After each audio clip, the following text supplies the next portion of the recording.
Bible. Uma eseBhayibhelini, Chingwa cheupenyu. iBhayibheli yikudla kwempilo. Saka ndio zvimwe zvandikangobata pazuva ranhasi. Yikho engizokukhuluma ngelanga lanamhlanje. Kunamata mufaro. Ukukhonza uNkulunkulu yinjabulo.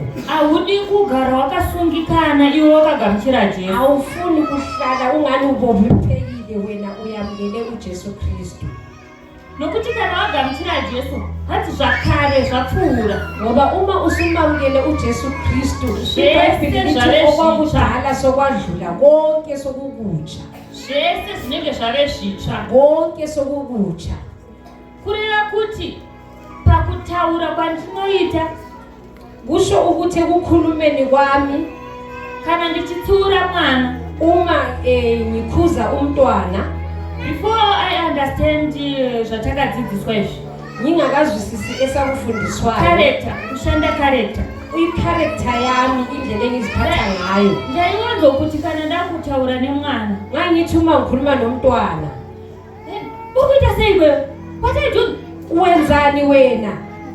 But at the end sheshe nje ngizoti mwana zvanga achiti haatozivi kuti ari kukanganisa. Ngibe sengibona ekugcineni ukuthi umntwana akazi ukuthi uyaphambanisa dzokungosvika nekurova ndisina kumu-advise nje ngikwatile ngingambonisanga ukuthi lento yenzayo i-wrong. I have to first to teach her or him. Kumele ngifundise yena kuqala kumudzidzisa kuti this is wrong, ukuthi lokhu ku-wrong. Then kana azodzokorora uma esephinda leyo ndakuchimuudza kuti shamu iyi yakagadzirirwa iwe. Sengimbonisa ukuthi uswazi lolu lulungiselwe wena. Proverbs chapter 18 verse 17, if I'm not mistaken, 17 or 18, inotaura kuti ranga mwanakomana wako tariro ichiripo. UProverbs 18 uthi yena qondisa umntwana wakho kusasemaduzane, asi usatsvaka kumuuraya, kodwa ungadingi ukumbulala. Kuuraya kwepanyama, ukubulala kwenyama nepamweya zvese, nokomoya konke. Nokuti ndikarova ndine hasha, ngoba ngingachaya ngikwatile ndichamuuraya, ngizombulala. But ndikarova ndine mweya waMwari, iye achinzwisisa kuti ndiri kurangwa, ngingamshaya nginokuzwisisa kokuthi okomoya kaNkulunkulu uyashesha aqondise. Anotsiurika, anonzwisisa kuti mama vari kuda zvakati, uyashesha azwisise umntwana ukuthi umama ufuna into ekanje. Kuchikoro kune umwe mwana aiwanzoti ticha vakataura waita homework here. Esikoleni kunomunye umntwana owayethi umbalisi noma akubuza wenzile i-homework ubebuya engayenzanga i-homework. Anenge asina kuita homework, uyabe engayenzanga. Whatever zvaanenge achiita kuchikoro, madam wake vanenge vachingoti konoitei konke akwenzayo esikolweni umeme uyabe lokhu ebuza ukuthi kanti wena wenzani. Kana ari kumba, uma esesekhaya toni yachinja, indlela akhuluma ngayo isitshintshile. Kana ana mama, uma enomama anoita zvinhu achimhanya, uyenza izinto ngokushesha, because mama vari kutaura chop vari kutaura nehasha, vari kutaura zvine ukasha, ngoba umama ukhuluma izinto kasira anomhanya undi ari kutora homwe ponywa, uyashesha ayegijima ayenza leyo homework, akutosuka maplets, uyashesha ayegeza lezo izitsha. But kana ari kuchikoro manje, uma esesesikolweni zvese zvaanoita zviri slow, konke akwenzayo kuslow. Saka mai vake vaiti vakauya kuchikoro, umama wakhe wayethi uma esiya esikolweni, madam anenge achiti mwananya hamuna zvaanoita, umeme afika athi umntanakho ayikho into ayenzayo esikolweni, uyabe hleli nje. Maiwo vari kuti kana ari kumba anoita everything. Umama esekhuluma athi ekhaya umntwana lo wenza yonke into, nenyaya yekuti nguva yakawanda anenge ana mai, ngoba isikhathi esiningi uyabe enomama. Kuchikoro achangouya zvema-hours, esikolweni uzobuya ama-hours, plus kukura kwake akakura aine voice ramama. Lendlela akhula ngakhona wayenelizwi likamama. Kuti latitsha richimechana namama hazvichabuda. Elikatisha ukuthi limeche nelikamama akusahambisani. Saka tikagara taisa hunhu hunoita kuti vana vedu vaenderane nematicha avo. Singafaka phakathi kwabantwana bethu umuntu wokuthi bahambisane nalokho kusesikolweni kuba lula emntwaneni. mwana anokasira kunzwisisa zviri kudiwa. Umntwana uyashesha ukuzwisisa okufunakalayo. Okay, ndanyanya kubata pavana apa. Chimwe chandichida kuti ndinyanye kutaura nezvacho. Okunye bengifisa ukuthi ngikhulume ngakho ithi ngifundelana. Who you are in Christ. Ungubani wena kuKristu? Number 1, a child of God. Ungumntwana kaNkulunkulu. Someone to open John 1 verse 12. Sicela omunye asifundele uJohane 1. I want a first reader. Ozoshesha ukufunda iBhayibheli lakhe. A first reader. John chapter 1 verse 12. The Bible says, but as many as they received him, Yes. he gave them power to become the sons of God. Amen. As many as they received him. Abanengi abamamukelayo. Takamgamuchira tesa andita simudza maoko. Sonke samukela uJesu Kristu. Kureva kuti tave vana vaMwari. Kusho ukuthi sesingabantwana bakaNkulunkulu. Kana wave mwana waMwari unorarama sei? Uma usungumntwana kaNkulunkulu uphila kanjani? Makaona here kuti mwana kana ane chaari kuda kumubereki. Wakunanzelela na ukuthi umntwana uma kunento ayifunayo from umzali wakhe. Anotoziva kuti baba vanacho. Uyazi ukuthi ubaba wakhe unacho. Zvekuti hapana ndimi muri kuzviziva. Ukuthi akukho lokho hayi dina inelazi. Zvekuti hamuna mari ini ndimi muri kuzviziva kuti alinayo imali inelaziyo ukuthi alilayo. Anotouya achitaura aine confidence yekuti akataura ndinopiwa. Uza umntwana ekhuluma elegunya lokwazi ukuthi ngingakhuluma ngizonikezwa. Tine ka second born kedu. Sine second born yethu. Anomuka makuseni 5 o'clock. Uyavuya kuseni ngo5 o'clock. Antomuka kwanenge akarara. Avuye lapha lele khona. Ouya kwatinenge takarara. Abuye lapha esilele khona. Anosvika tingoti dedi ndipewo mari. Uyafika ethi dedi ngicela imali. Zvokuti mutata hamuna. Ukuthi nizotani nayo. Iwe ndio utuzotanga wambondimutsawera unongoti wena uzobuza ukuthi kanti uke wambulisa na. Ukamuka unotanga wati mamuka sei mama. Ungavuka uyaqala ubulise. Then wozotanga wozotaura zvauri kuda. Ubusukhuluma ke okufunayo. Anoti okay mama mamuka sei. Uzothi hayi kulungile mama. Chindipeyo mali. Ngicela ke imali. Ngathi ndipeyo mali. Ngicela imali. So takatoona kuti munhu anototaura achitozvida. Sesabona ukuthi ukhuluma leyo nto evele eyifuna. Saka isusu tikaona kuti hatina mari hatichamuudzi kuti hatina. Tina singabona ukuthi asina mali asamtshela ukuthi asinayo. Ndokuza timira ndigonochinja yandinayo yakabatana. Siyovele simtshela ukuthi hayi le esinayo ifasi izohamba ngenyeyithi. Kana kuti dedi vanhu vanobva vati ndakasiya mari kubafanira ndinotora. Uba buzothi hayi ngayishiya emsebenzini ithi ngihambe ngiyethatha. Uma sengijikile ngizobuya esebenzini. Kana vakudzoka vakadzoka vasina mutoziva kuti mawa. Yena ubejika ajike ngenayo uyazi ukuthi hey zishubile. Kureva kuti mwana ane freedom nevabereki. Kusho ukuthi umntwana une freedom nabazali bakhe. Ukatarisa zve other side. But ungakubheka ngeyinye indlela. Tine ma-parents asingaite bond nevana. Sina ma-parents angakwazi ukuxhumana kahle nabantwana babo. Unokubona ukuthi mwana ari kurarama life yake. Ubona ukuthi abantwana baphile enye impilo. Abazali baphila nabo enye impilo yabo. Ukuthi muchiconnectana manje. Ukuthi kube nokuxhumana. Atoma wana. Hayi sokunzima. Panenge patoipa. Ngabe sokukubi. Mwana kuti ataurewo zviri kumunetsa. Ukuthi umntwana asho into ezimshayayo uswela yena ngamtshela. Akukokuwarira mmoyo. Hayi inhliziyo nje iyalimaza. Kuti auze mai vepa next door. Ukuthi atshele umama wa next door. Ukuthi mai vepa next door anogona kunoudza. Uyesaba ukuthi umama lo uzosuka ayetshela umama wakhe. Kuti auze sisi vari kugara navo. Ukuthi atshele lo udade wabo ahlala naye. Kuti anogona kundirovera zvinhu izvozvo. Uyesaba ukuthi bazovele bamshayele lezo zinto. Pari kuda mhinduro. Lapho okufuneka khona impendulo. Yikho lapho osokushaywa khona umntwana.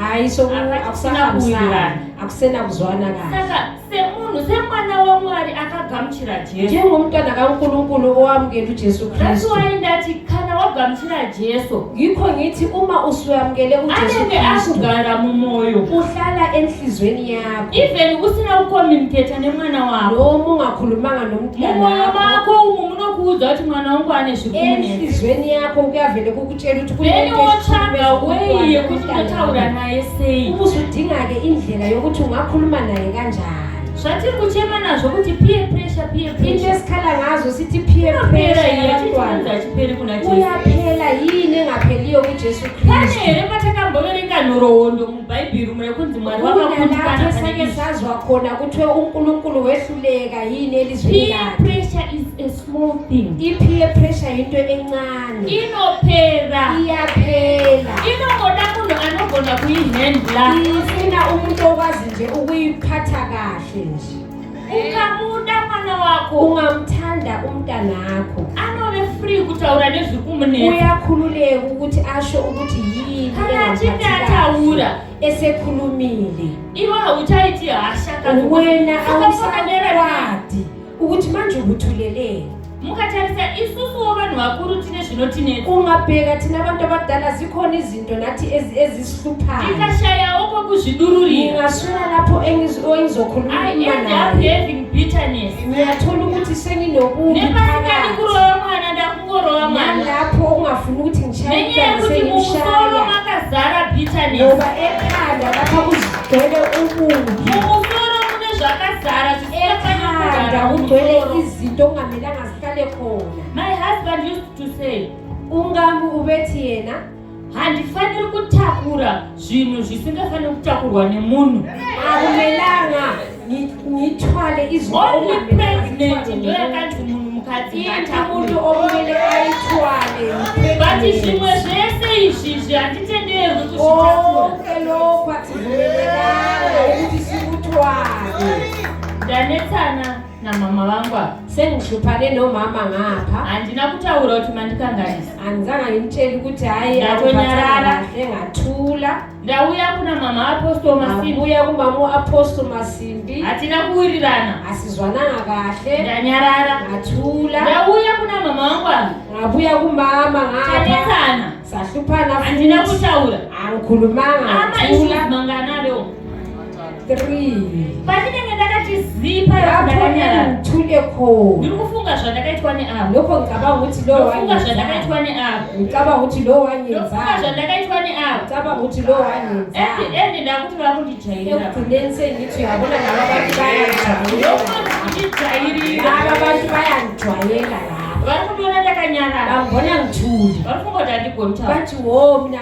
khona ukukhuluma zvatove hashakadzi sokuwukuthukuthela lo pachina mwari hera ukhona na uNkulunkulu lapha zvatopesana kusho ukuthi akusahlangani but kana ndikaita ishu but if nginento engamphathanga kahle ndogara pasi namama ihlale phansi nomama mama munoziva chii mama uyakwazi lo paipa mataura paipaenda vati lesikhathi lesanikhuluma Azvawunditi kahle zvakanaka. hayi akungihambanga kahle momenti yawangoita munhu wani kutaura izvozvo ngesikhathi uchaona kuti wechituu hazviremi kutaura uzobona ukuthi owesi-2 awukho nzima because ukuthi chinhu ukhulume. chinonetsa kutanga ngoba okunzima yikuqala chinhu chinonzi kutanga ndo chinonetsa ukuqala yikho kunzima izvezvi kuti uyaipupuri apa khona lani ukuthi woza anotanga kuuya anonetsa uzokhuluma okurongo but kana pangoita auya uma kukhona ozoqala ukukhuluma unotozoti ho ubona uzothi wo asi chanetsa kudii kutanga okunzima saka yikuqala ngatirwei nekutanga uku asilweni ndikakoekana ndakogona kutaura kuti mandikanganisa ngingavele ngiqale ngikwazi ukukhuluma ukuthi zvatopera ende uchatoona kuti life yako inotofamba uchigona uzobona kukurisa ukuthi ilife yakho iyahamba ngoba uyakwazi ukuphumisela aenda kuna ngaphandle mama vanifundisa uhamba uye kumama umfundisi ndotonotaura kuti baba namama ndauya sengisiyakhuluma ukuthi mama nobaba ndakagamuchira ngizibala hangu jesu ngiyamukele uJesu asi Kristu handina kufamba zvakanaka but hayi angihambanga kahle once wangonyarara once uthula nje kuphela because paukufana kutaura kuti handina kufamba zvakanaka ngoba lapho kumele ukhulume ukuthi awuhambanga ukarega kahle kutaura ungayeka ukukhuluma paunozoita kechitu la okuzoyenzakala satani okwesithunzi achakunzira problem yekutanga usathane uzokulethela iproblem achiuye yakho uchidza kuti hapana akazviona akukhumbuza ukuthi akekho hapana wakubonayo kuzviziva unoziva akuna umuntu owaziyo ngonyarara sezvawakaita peutano. wayi wena ungathulanga nje lokho kwawukwenzayo Then pauchaita nechipiri lapho uzokwenzakala khona okwesibili achakuyochidza futi 1 and 2 uzokukhumbuza u-1 no-2 kureva kuti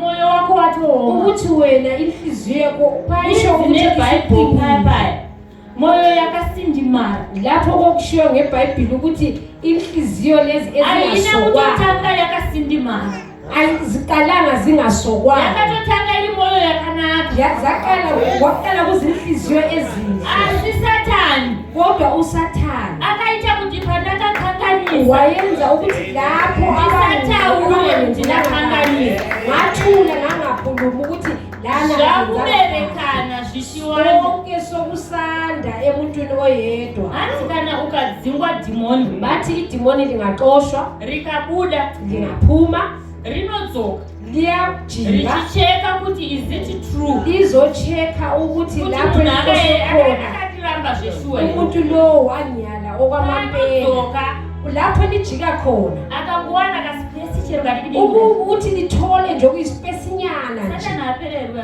hawu sathane akaphelelwa akawana kadiki kakadeo ukuthola nje okuncane anogona kukakudza hawu uyakwenza nje kube kukhulu kukura kwako ukukhula kwakhona anenge atora zvimwe zvaakasiya uyabe sethetha okunye wakushiya kudala anouya ari 7 times yikho bethi kubuya times 7 anenge auya awanda kubuya sokukuningi amadimoni lawo panouya tiwana munespace lapha zakho nethola kunespace anova feedback zvasiya uyatshela lo guys hey wozani sokunespace lana wozani sokunespace ajeyi tinoona asambeni siyebona vari kuya uzona ari 7 lapha bazakhona bezobona bayi-7 pau7 wazvo u-7 lokho chimwe nechimwe chine shamwari yacho kunye nokunye kunomngane wakho chinoudzawo shamwari yacho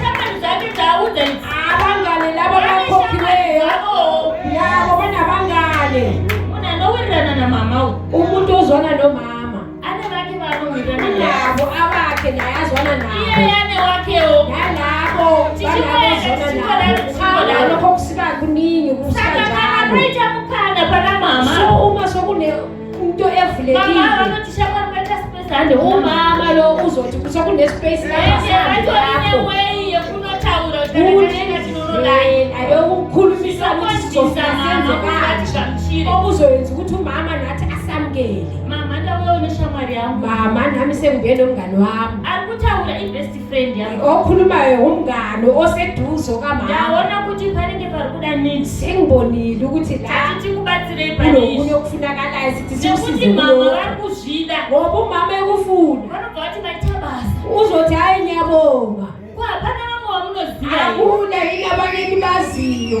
uyu ane waanoziva uyu lo munye olandelayo ukhona amaziyo lo naye ukhona amaziyo autonomuudza uko sebekutshelanayo zvave kwavari kuchivaudza kuti makwana sokubuye ukuthi yena athi haa sokwanele ndo life yatiri kurarama impilo esiyiphilayo saka kana uina jesu so uma unojesu kana uchinge waitwa deliverance uma usuwenze i-deliverance you now maintain your deliverance uyayimaintaina leyo How do you maintain deliverance it? uyigcina kanjani i-deliverance ngakuverenga yakho bible every day usufunda ilizwi likaNkulunkulu tichiverenga every every day usufunda ilizwi ngakuverenga ipapo futi pane nyaya ukulifunda lelo lizwi zvinhu kunomsebenzi zvandanga ndisingaiti mazuva ngoba ese yinto engingaziyenzi ndakutofanira everyday. kutodzidzira kuti system ipinde matiri sokumele ngifunde Yekuverenga soko raMwari. ize ijwayele ukulifunda ilizwi nokuti kana likaNkulunkulu usina kurijaira kuriverenga ngoba uma ungalijwayelanga musi ukulifunda waunongobata kuti ndakuverenga bible ide ukuthi uyalifunda izwi you likaNkulunkulu find yourself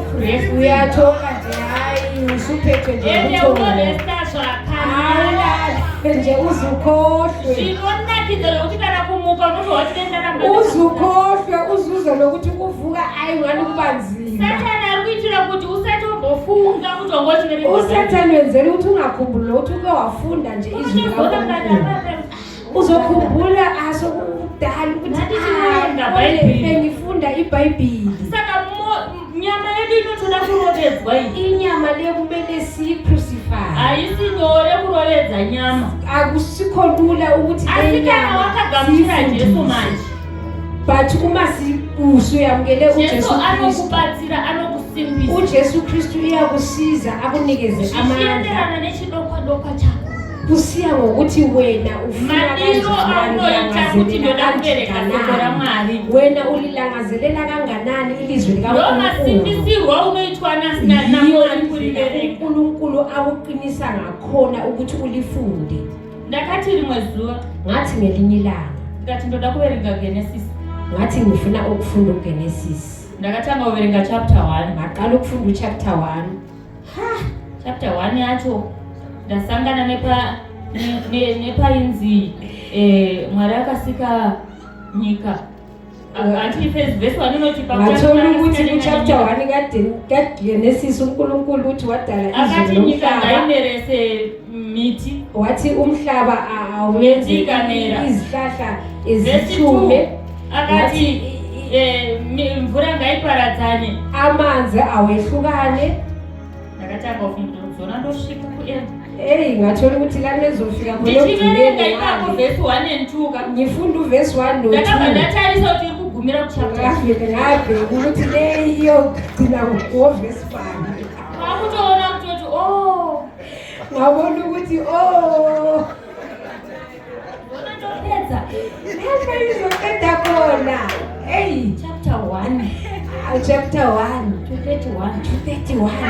Ava nhasi rega ndingoverenga 1 and 2. Awa namhlanje ngifunda Ndobva 1 and 2. ndakwerenga 2 verses. Ngafunda kuphela 2 kuphela. Ndagara Ngahlala. kati asindato ndoda kupedza. Ngathi but ngithe ngifuna ukuqeda. Ndakatanga kutarisa iro bhaibheri pacharo Ngaqala ukubheka mapeji kuti mangani. Niwe elikatanga Kwakutoona kuti uyo asatana. wathola ukuthi lala Ndobva sokungusathane. ndati rega ndingokoka ndimbosiya. Ngathi ngikhoka amandla kancane Kukoka kuya kuti siri kukoka manje. Ukhoka lokho hayi. Relaxa. Sokuyikurelaxa nje.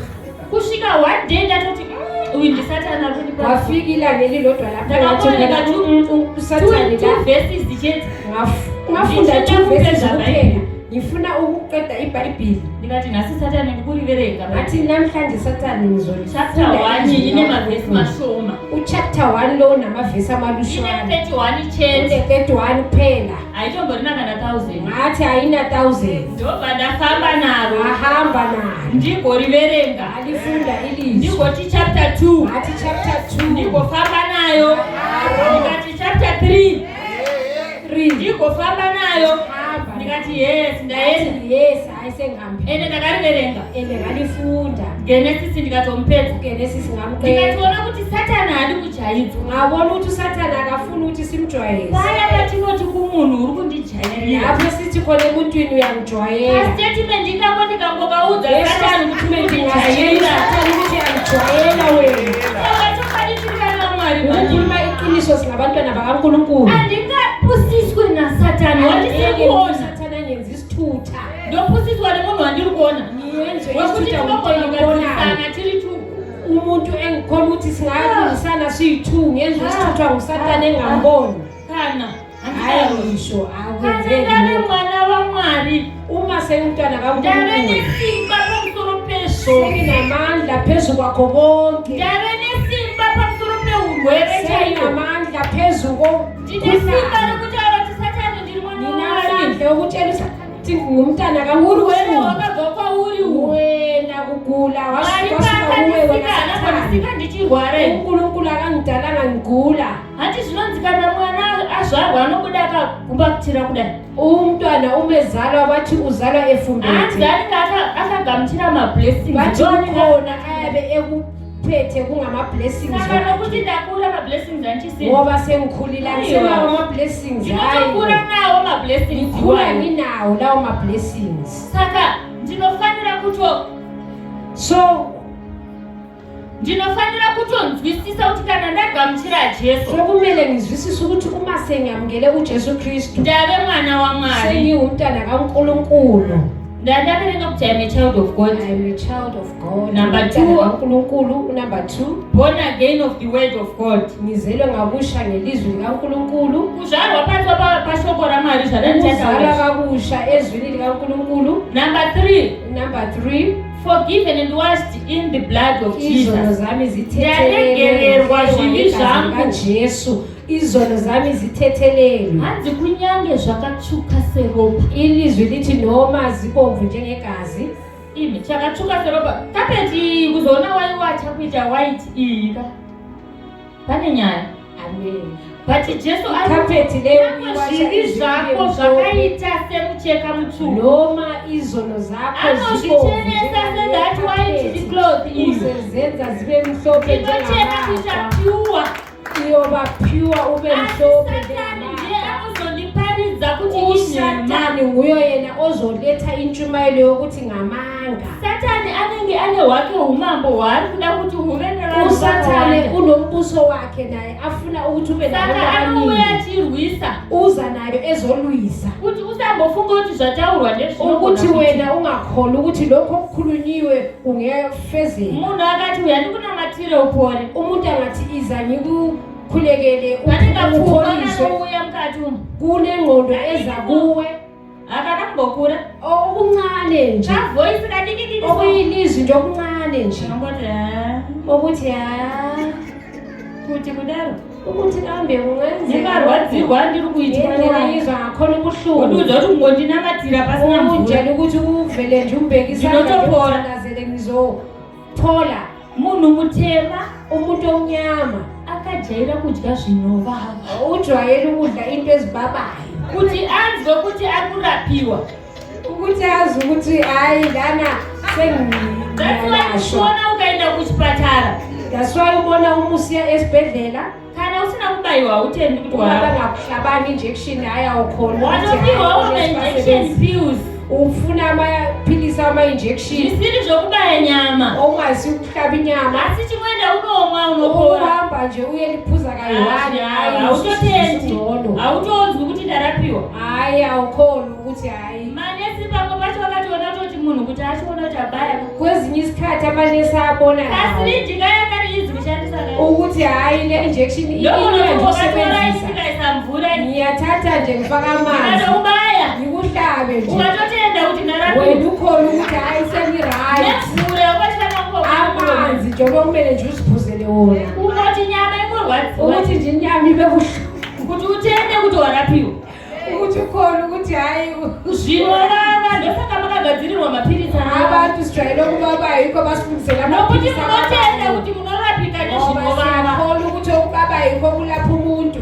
Mwana chete ndiye akagadzirwa mapirisi anonaka Umntwana nguyolungisela amaphilisi amnandi. ende ukapa zvinovava hadyiwa Wambiwa ukubaba yangeke atosvika.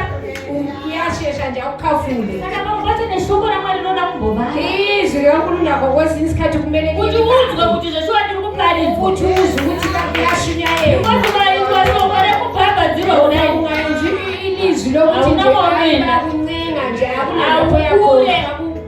awukhuli. unoramba uchingomwa mukaka chete Ungaqhubeka vamwe ungumuntu autodya mabhodzi ebeef abanye badla nje vautodya mabhodzi amathambo. echicken abanye badla iwe mukoma mukaka chicken. chete Wena ulokhu uphuza nekuti uri ubisi kungobhagadzirwa kudai ngoba wena awufuni ukukhula ufuna nje pamwe soft pacho life. panotoda hasha Ufuna nje kuti inkani ini kwezinye ndasama isikhathi ndinoda life inoenda mberi ukuthi mina ngifuna andifuna life inongosara angifuni inomasure impilo esala isemuva. umwe akauya akatendeuka nhasa Omunye angabuya ayemukele uJesu Kristu mangwana namhlanje. mutona atosumudzwa Sasa umbone nje imi usekaphakamile. mane makore Wena une-100 years Uchinele lokulana. zvikumwe. Ulokhu ufunda iminwe yakho. kuti takauya gore Ukuthi riye ngabuya ngalwala umnyaka. iye ari kufamba Yebo neupenyu uyahamba phambili uyahamba kuti auya ngempilo. nenzara Ngoba uze auya enokulangazelela. nechidokwadokwa Uze enokulangazelela. Mwari Okufuna nomoyo wese. uNkulunkulu ngenhliziyo yakhe yonke. saka anokasira kukuya Uyashesha nje akhuphuke. mwari ngatiitire zvakanaka uNkulunkulu asenzele okuhle. zvakawanda asi panguva inorega indigumire panapa Ngalesi sikhathi ngizocela ukuthi mwari ngatiitire zvakanaka uNkulunkulu asenzele tinamatiri mwari murwendo rwakadai uNkulunkulu kulolu hambo. kunamata mwari kunoda mwoyo murefu Ukukhonza uNkulunkulu kufuna inhliziyo nokuti tinogona kutsikwa